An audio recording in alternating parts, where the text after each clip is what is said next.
Hello everyone, let's talk about Charu Asopa and Rajeev Singh जो कि काफ़ी फेमस रहे हैं अपनी मैरिड लाइफ हिकअप्स की वजह से और डिवोर्स की वजह से। तो राजीव और असोपा की शादी बिफोर लॉकडाउन हुई थी गोवा में। राजीव जो कि सुष्मिता सेन के रियल ब्रदर है और चारू काफ़ी टीवी सीरियल्स में पहले से आती थी। तो ना इन दोनों की लव मैरिज हुई थी और कोविड में ही इनके इनिशियल मैरिज ईयर्स गुजरे थे। तो कोविड में 2020 और 2021 में ना ये एक साथ ब्लॉगिंग करते थे। तो काफ़ी बार वीडियोस में आते थे और काफ़ी बार ही अपने अलग अलग चैनल्स में अलग अलग वीडियोस भी डालते थे, जिसमें काफ़ी बार राजीव या चारू अपने अपने चैनल्स पे नहीं आते थे। तो ये बात बोली जाती थी, ऑडियंस की तरफ से पॉइंट आउट होती थी that where is Charu and where is Rajeev. तो वन डे ना चारू ने एकदम से बोल दिया that yes my marriage is having problem. तो और यही इसका रिप्लाई करते हुए राजीव ने भी वीडियो बनाई। तो ये ना तब से स्टार्ट हुआ और तब से आज तक चला ही जा रहा है। बीच बीच में इनका रिकन्सिलेशन होता था और काफ़ी बार र्यूमर्स भी आते थे मीम पेजेस पे भी और वैसे भी इंस्टाग्राम पे भी कि कैसे ये लोग अलग हो रहे हैं, डिवोर्स ले रहे हैं।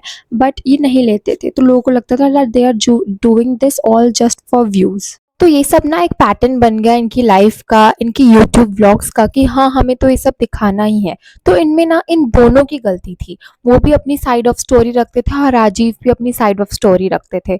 तो किसी को पता ही नहीं चलता जाता था हु वाज रॉन्ग। बट ना अब जैसे ही चारू का बेबी हुआ तो शी और एकदम से ही after a few months she filed for divorce. तो उसमें उन्होंने काफ़ी इंटरव्यूज़ में आके बोला कि हाँ लोगों को लगता था कि मैं गलत हूँ, मैं फैमिली में एफर्ट्स नहीं डाल रही। लोग कहते थे कि आप यूट्यूब पे क्यों मेहनत करते रहते हो। तो मैं बोलती थी कि भाई मुझे अपना घर ही चलाना है, मैं अपनी फैमिली को ही सपोर्ट कर रही हूँ। वो कह रही थी कि मैंने अलग से मुंबई में एक अपार्टमेंट ले लिया था, जबकि राजीव उन्हें कहते थे कि शिफ्ट होने की कोई ज़रूरत नहीं है, मैं खुद तुम्हारा रेंट भर दूंगा।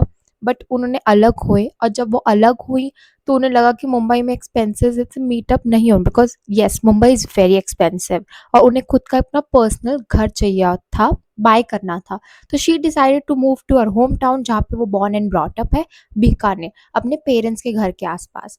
तो अब तो उन्होंने घर ले लिया है, बट उस टाइम पे बहुत दिक्कत आई थी और कैसे कैसे फिर फॉलो अप एलिगेशंस लगे थे राजीव की तरफ से कि कैसे वो गोल्ड डिगर है, कैसे वो उनकी बेस्ट फ्रेंड के साथ छुप छुप के बातें करती क्योंकि है। उन्हें मुझे नीचा दिखाना है, तो वो कुछ भी थोड़ी बोल देंगे। कभी कभी बोलते हैं गोल्ड डिगर हूँ, मैंने उनके पैसे के लिए उनसे शादी की है, मैं उनकी बहन से रिश्ता रखती हूँ क्योंकि मुझे फेम चाहिए। अ, मतलब ऐसी ऐसी बट हम इसमें चारू को फिर भी बेनिफिट ऑफ डाउट दे सकते हैं, बिकॉज एक विमेन प्रेगनेंसी के थ्रू काफ़ी इमोशनल टर्मोइल के थ्रू गुजर रही होती है। उसको उस टाइम पे इवन आफ्टर पोस्टमार्टम काफ़ी सपोर्ट की नीड होती है। और उसमें वो खुद कहती थी कि राजीव महीनों महीनों काफ़ी बार दिल्ली चले जाते थे, उनकी अलग अलग सिटीज़ में एंड इवन इन दुबई उनका घर है। और ऑल्सो वो इमोशनली तो अवेलेबल ही नहीं थे, इवन अगर वो फिजिकली वहाँ होते भी थे अपनी जिम की बातें करते थे, अपनी खुद की बातें करते रहते थे। ये नहीं पूछते थे कि क्या भूख लगी है, क्या क्रेविंग्स है, तुम ठीक हो। However rich Rajeev may be, but here we got to learn from Charu कि अपने पैरों पे स्टैंड होना बहुत बहुत बहुत ज़रूरी है। बिकॉज अगर हम चारू को देखें, she comes from a middle class family. उन्होंने खुद कहा कि अब मैं अपने मीन्स अपने एक्सपेंसेस खुद कर रही हूँ, चाहे जैसे तैसे कर रही हूँ, यूट्यूब इनकम के थ्रू कर रही हूँ, एडवर्टीजमेंट्स के थ्रू कर रही हूँ, बट मैं अपनी डॉटर को और अपने आप को एक बहुत अच्छा लाइफस्टाइल देने की पूरी कोशिश कर रही हूँ। तो इससे हमारी जनरेशन तो ये ज़रूर सीखनी चाहिए, स्पेशली विमेन जो कि मेरी टारगेट ऑडियंस है, कि हमें अपने पैरों पर स्टैंड होना बहुत ज़रूरी है। Whoever rich guy we marry. Tell your views in the comment section about this situation that was created in the whole media by both of them. Also follow this channel for more spicy updates, also through which हम और भी चीज़ें सीख पाए लोगों के कलेशों से।